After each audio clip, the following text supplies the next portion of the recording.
வணக்கம் மக்களே! இந்த வீடியோல நம்ம சில பங்குகள் பற்றியான அப்டேட்ஸ் எல்லாம் பார்க்க போறோம். ஒண்ணொண்ணா நம்ம பார்ப்போம். ஃபர்ஸ்ட்டு நம்ம மார்க்கெட் பெர்ஃபார்மன்ஸ் எடுத்துக்கிட்டா, இன்னைக்கு நம்ம மார்க்கெட் இப்போ வரைக்கும் நல்ல ஒரு பெட்டர் பெர்ஃபார்மன்ஸ போஸ்ட் பண்ணிட்டு இருக்கு. நிஃப்டி 50 ஒரு 150 பாயிண்ட்ஸும், பேங்க் நிஃப்டி ஒரு 300 பாயிண்ட்ஸ் வரைக்கான ஏற்றத்த டெலிவர் பண்ணிட்டு இருக்கு. அது போக இன்னைக்கு வைடா நம்ம மார்க்கெட்ல ஓரளவு பெட்டரான ஒரு பாசிட்டிவ் பெர்ஃபார்மன்ஸ் ஏற்பட்டுட்டு இருக்கு. ஸோ ஐடி செக்டார் பார்க்கும்போது ஒரு 1.25% மேலான ஏற்றத்த குடுத்துட்டு இருக்கு. ஸோ அதே மாரி வங்கி பங்குகளும் சரி, ஃபார்மா செக்டாரும் சரி, இதெல்லாம் இன்னைக்கு டேல நல்ல ஒரு பெர்ஃபார்மன்ஸை போஸ்ட் பண்ணிட்டு இருக்கு. அதே மாதிரி எஃப்எம்சிஜி தொடர்ந்து பார்த்தீங்கன்னா ப்ரெஷராக ஃபேஸ் பண்ணிட்டு வந்த எஃப்எம்சிஜி இன்னைக்கு டேல ஒரு சின்ன ரிலீஃப் ரேலி வந்து ஏற்பட்டிருக்கு. இதுவும் வரவேற்கக்கூடிய ஒரு விஷயமா இருக்கு. ஸோ ஒரு நாள் இன்னைக்கு நமக்கு ஆதரவாக மார்க்கெட் பார்த்தீங்கன்னா செயல்பட்டிருக்கு. இது தொடருமா அப்படிங்கிறத நம்ம பொறுத்திருந்து பார்ப்போம். அடுத்தது ஃபார்மா இண்டெக்ஸ் தான் முக்கியமாக பார்க்க வேண்டியது. ஸோ ஃபார்மா இண்டெக்ஸ் இன்னைக்கு டேல ஓரளவு நல்ல பர்ஃபார்மன்ஸை போஸ்ட் பண்ணியிருக்கு. ஆனால் குறிப்பாக ஃபார்மா செக்டரை பொறுத்த வரைக்கும் எந்தெந்த பங்குகளோ, அதுவும் நல்ல ஒரு பீக்ல இருக்கக்கூடிய பங்குகள் தான் மோஸ்ட்டா பார்த்தீங்கன்னா, நல்ல ஒரு ஏற்றத்த வந்து டெலிவர் பண்ணிட்டுருக்கு. ஸோ பெரிய பெரிய பங்குகள் பார்க்கும்போது இன்னுமே வந்து கொஞ்சம் ஸ்ட்ரகிள் ஆயிட்டு தான் இருக்கு பெர்ஃபார்மன்ஸ பொறுத்தவரைக்கும். ஸோ இன்னைக்கு சாய் லைஃப்ங்கிற ஒரு கம்பெனி, ஏபிஐ கம்பெனி. ஸோ இது கிட்டத்தட்ட 4% ஏறியிருக்கு. கிளென்மார்க் ஒரு 3.5% ஏற்றத்த குடுத்திருக்கு. பிராமல் ஃபார்மா, லாரஸ் லேப் இதெல்லாம் பார்த்தீங்கன்னா, டாப் கெய்னரா வந்து இருக்காங்க. அந்த வரிசையில ரெட்டி இருக்காங்க, சிப்லா இருக்காங்க, சைடஸ் இருக்காங்க.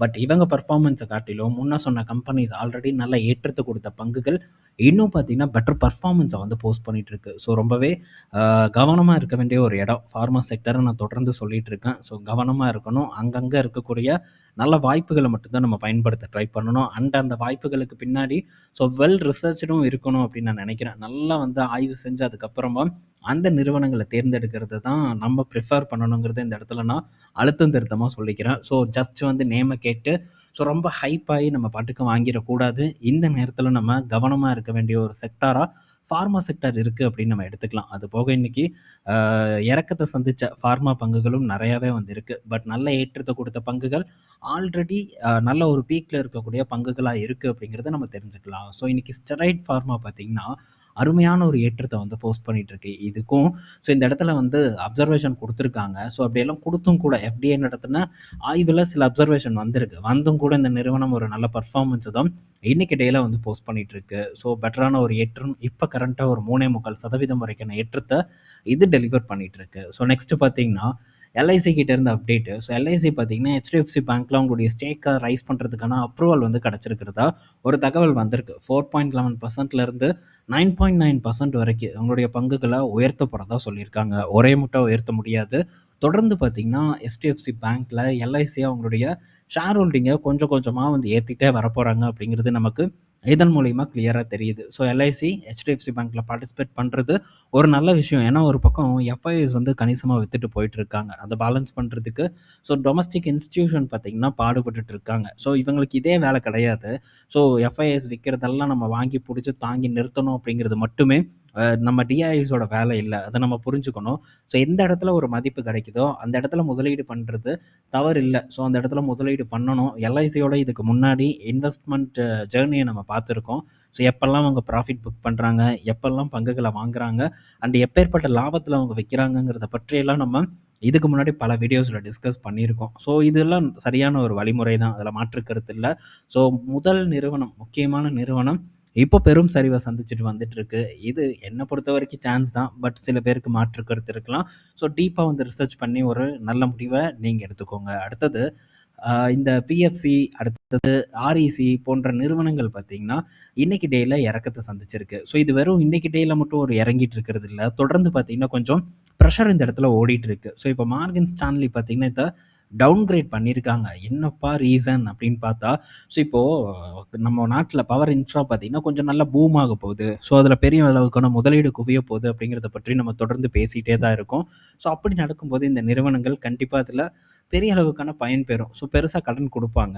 ஆனாலும் கூட ஏன் மார்கன் ஸ்டான்லி டவுன்கிரேட் பண்ணியிருக்காங்கன்னு பார்த்தா, ஸோ பேங்க்ஸும் பார்த்தீங்கன்னா கடன் கொடுக்க போகிறாங்க. இந்த பவர் இன்ஃப்ராலாம் கிரியேட் பண்ணுறதுக்கு வங்கிகள் வந்து கடன் கொடுக்க போகிறாங்க. ஸோ இதன் காரணமாக ஒரு காம்படிஷன் ஏற்படுது. ஸோ பேங்க்ஸும் இதை பெருசாக யூட்டிலைஸ் பண்ணுவாங்க அப்படிங்கிற ஒரு எதிர்பார்ப்பில் இந்த நிறுவனங்களை போட்டு அடிச்சிட்டு இருக்காங்க. ஸோ நம்ம பலமுறை இந்த நிறுவனங்களை பற்றி டிஸ்கஸ் பண்ணியிருக்கோம். இத்தனைக்கும் இந்த 2 நிறுவனங்களும் என்கிட்ட இருக்குது. ஸோ 22ல் இதை பற்றி நான் பேசியிருக்கேன்.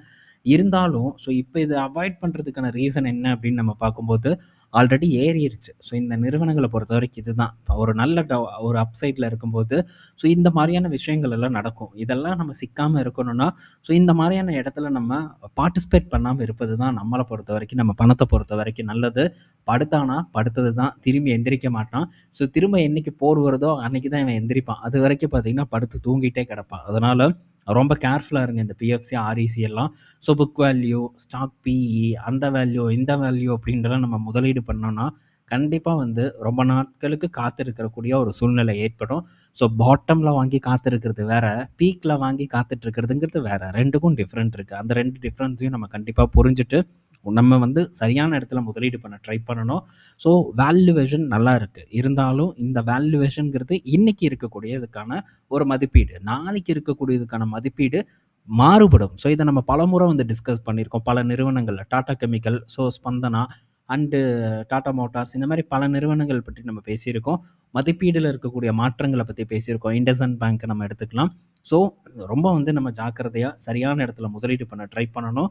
இப்ப இருக்கக்கூடிய மதிப்பீடுகள பார்த்து முதலீடு பண்றதுல அர்த்தம் இல்ல. ஏன்னா, இத பார்த்தே முதலீடு பண்ற மாரி இருந்ததுன்னா, எல்லாரும் பணக்காரன் ஆயிரலாம்ல. ஸோ அப்படி நம்ம பண்ண முடியாது. எல்லாமே பக்காவா இருக்கு இந்த நிறுவனத்த பொறுத்தவரைக்கி.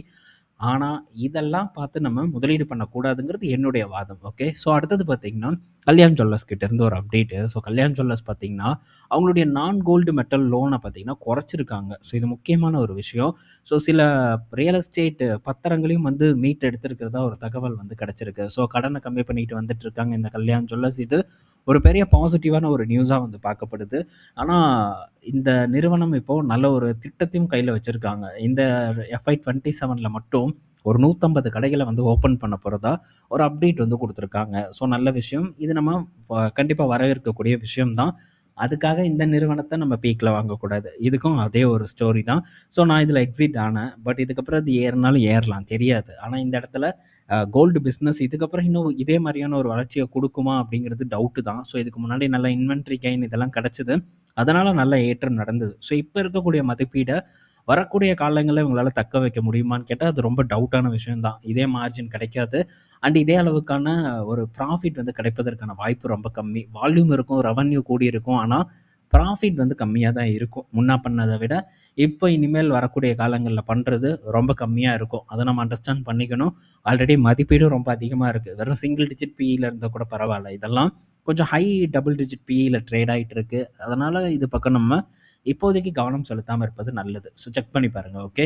அடுத்தது பார்த்தீங்கன்னா, ஏபி கேப்பிட்டல் இருந்த அப்டேட்டு. ஸோ இதுவும் பார்த்தீங்கன்னா, நான் ப்ராஃபிட் புக் பண்ண ஒரு நிறுவனம் தான். ஏபி கேப்பிட்டல் பார்த்தீங்கன்னா, ஸோ அவங்களுடைய கோல்டு லோன் பிசினஸ எக்ஸ்பாண்ட் பண்ண போறதா சொல்லியிருக்காங்க. வரக்கூடிய காலங்கள்ல ஒரு 200லேருந்து ஒரு 300 கடைகள் கிட்ட ஓப்பன் பண்ண போறதா ஒரு அப்டேட் வந்து குடுத்துருக்காங்க. ஸோ இது நல்ல செய்தி. ஏபி கேப்பிட்டல பொறுத்தவரைக்கி, பல நிறுவனங்கள் பார்த்தீங்கன்னா, இப்போ இந்த கோல்டு ஜுவல்லரி லோன் குடுக்கக்கூடிய பிசினஸ்க்குள்ள என்டர் ஆகுறாங்க. அதுல இந்த ஏபி கேப்பிட்டலும் வந்து இணைஞ்சிருக்காங்க. ஸோ எப்படி வந்து அவங்களுடைய எக்ஸ்பான்ஷன் இருக்க போகுதுங்கிறத நம்ம பொறுத்திருந்து பார்ப்போம். எல்&டி ஃபினான்ஸும் வந்து சேம் இதே இடத்துக்குள்ள நுழைஞ்சாங்க. டாடா கேப்பிட்டலும் நுழைஞ்சிருக்காங்கன்னு நான் நினைக்கிறேன். ஸோ இந்த ஸ்பேஸ் இப்போ இன்னும் பெரிய அளவுக்கு போட்டி நிறைந்த ஒரு இடமா மாறப்போகுது. ஸோ மணப்புரம், முத்தூட் பார்த்தீங்கன்னா என்ஜாய் பண்ணிட்டு இருந்தாங்க. பட் இப்போ அவங்களுக்கு போட்டியா ஸோ பெரும் நிறுவனங்கள் ஒரு கன்க்ளோமரேட் பார்த்தீங்கன்னா இந்த இடத்த வந்து ஆக்கிரமிக்கிறதுக்கு வராங்க. ஸோ இவங்களுடைய எக்ஸ்பான்ஷன் ரொம்ப முக்கியம். ஸோ எந்த அளவுக்கு வேகமா எக்ஸ்பாண்ட் பண்றாங்களோ, அந்த அளவுக்கு அவங்களுக்கும் ஒரு ப்ரெஷரா இருக்கும். இவங்களோட போட்டித்தன்மையும் அதிகமா இருக்கும். ஆனா இந்த முத்தூட் ஃபினான்ஸ் எல்லாம் ரொம்பவே சூப்பரா வந்து லோன் குடுக்குறாங்க. அவங்களே வந்து குடுக்குறாங்க. அவங்களே எல்லா சேவைகளையும் வந்து பண்றாங்க. ஸோ அந்த அளவுக்கு அவங்களுடைய கஸ்டமர் சப்போர்ட் ரொம்பவே பெட்டரா வந்து இருக்கு. ஸோ இது வந்து எனக்கு ஒருத்தவங்களோட சொன்ன ஒரு அனுபவம் தான். அவங்களுடைய எக்ஸ்பீரியன்ஸ என்கூட ஷேர் பண்ணாங்க. ஸோ அப்படிதான் நான் இத பற்றி நான் சொல்றேன். ஸோ நான் பர்சனலா இந்த மாரி ஃபினான்ஸ் கம்பெனிஸ்ல போய் கோல்ட வச்சதும் கிடையாது. நான் ஒரு டைம் வச்சிருக்கேன். பேங்க்ல தான் வந்து வச்சேன். ஸோ இந்த மாரி ஃபினான்ஸ் கம்பெனில நான் வைக்கல. ஏன்னா வட்டி இங்க கொஞ்சம் ஜாஸ்தியா இருக்கும். அதனால கவர்மெண்ட் பேங்க்க தான் நான் ப்ரிஃபர் பண்ணுவேன். நான் அந்த டைம்லயும் வந்து ஷேர் பண்ணியிருந்தேன். இப்பவும் அதுதான் வந்து சொல்றேன். ஸோ அடுத்தது ரிலையன்ஸ் கிட்ட இருந்து ஒரு அப்டேட் வந்திருக்கு. ஸோ ரிலையன்ஸ் பார்த்தீங்கன்னா, ஆந்திரால அவங்களுடைய அமைக்க போற இந்த கோல் கேசிஃபிகேஷன் ப்ராஜெக்ட்டுக்கு கிட்டத்தட்ட 2,25,00,000 கோடி முதலீடு பண்ண போறதா அப்டேட் குடுத்துருக்காங்க. ஸோ பெரிய அளவுக்கான ஒரு முதலீடு ரிலையன்ஸ் இண்டஸ்ட்ரீஸ் பண்றாங்க. அதுவும் குறிப்பா இந்த கோல் கேசிஃபிகேஷன் ப்ராஜெக்ட்டுக்காக. ஸோ கசகசன்னு முதலீடு பண்றாங்க. ஆனா இதெல்லாம் வந்து பயனளிக்கிறதுக்கு இன்னும் வந்து கண்டிப்பா டைம் ஆகும். ஸோ இந்த 2,25,00,000 கோடிங்கிறதும் ஒரே ஷாட்ல பண்ண போறதில்ல. 2030 வரைக்கும் அவங்க திட்டமிட்டிருக்காங்க முதலீடு பண்றதுக்கு. ஸோ படிப்படியா தான் இது நகரும் அப்படிங்கிறத நம்ம புரிஞ்சுக்கணும். பட் வேரியஸ் பிசினஸ் பார்த்தீங்கன்னா, அவங்களுக்கு ஒரு நல்ல ஒரு ஃபியூயலா அமையும் அடுத்த கட்ட ஒரு வளர்ச்சிக்கு அப்படின்னு தான் நான் எதிர்பார்க்குறேன். ஸோ வெயிட் பண்ணி நம்ம பார்ப்போம். என்ன செய்தி வேணா குடு, நான் நகரவே மாட்டேன்ட்டு ஒரே இடத்துல நின்னுட்டு இருக்கு இந்த ரிலையன்ஸ் போன்ற நிறுவனங்கள். பட் இதுக்கும் ஒரு டைம் வரும் அப்படிங்கிறது என்னுடைய ஒரு எதிர்பார்ப்பா இருக்கு. ஸோ வருமா வராதாங்கிறத காலம் தான் பதில் சொல்லும். டெஃபினட்டா வரும். வராமலாம் போகாது. பட் எப்போ வரும் அப்படிங்கிறது தான் ரொம்ப முக்கியமான ஒண்ணு. வர வரைக்கும் பொறுத்திருப்பத தவிர நமக்கு வேற வழி இல்ல. ஸோ இப்ப நம்ம மார்க்கெட் இருக்கக்கூடிய நிலைமைய நம்ம பார்த்துட்டு இருக்கோம். ஸோ ரொம்ப ஒரு பிரஷரான ஒரு சூழ்நிலையில இருக்கு. ரொம்ப காலமா பார்க்கும்போது ரிட்டர்னே இல்லாம நிஃப்டி 50 சுத்திட்டு இருக்கு. பெருசா மார்க்கெட்ல ஒரு வாலடைல் இல்ல. இங்க பார்க்கும்போது தெரியும் 24லருந்து இப்ப வரைக்கும் பார்த்தீங்கன்னா, ஒரு சைட்வே தான் இந்த இடத்துல நடந்துட்டு இருக்கு. ஸோ இத உடைச்சு என்னைக்கு மாறும் அப்படிங்கிறத நம்ம பொறுத்திருந்து வந்து பார்ப்போம். ஸோ சில அனலிஸ்ட் எல்லாம் சொல்றாங்க, இன்னும் வந்து அடுத்த 12 மாசத்துல ஒரு 20% ஏறும் அப்படிங்கிற மாரி எல்லாம். பட் அதெல்லாம் ஒரு பெரிய விஷயமே கிடையாது. ஸோ இவங்க சொல்ற மாரி 20% இன்னும் 2000 பாயிண்ட்ஸ் ஏறுமாங்கிறத பொறுத்திருந்து வந்து பார்ப்போம். 2000 இல்ல 4000 பாயிண்ட்ஸ் கிட்ட வந்து ஏறும். ஸோ 28,000 போகுமா அப்படிங்கிறதெல்லாம் நம்ம வெயிட் பண்ணி வந்து பார்ப்போம். ஸோ இந்த வீடியோல பல இன்ஃபர்மேஷன் பார்த்திருப்போம். பயனுள்ளதா இருக்கும்னு நான் நினைக்கிறேன். ஈவினிங் நம்ம இன்னொரு வீடியோல மீட் பண்ணுவோம். பாய் மக்களே!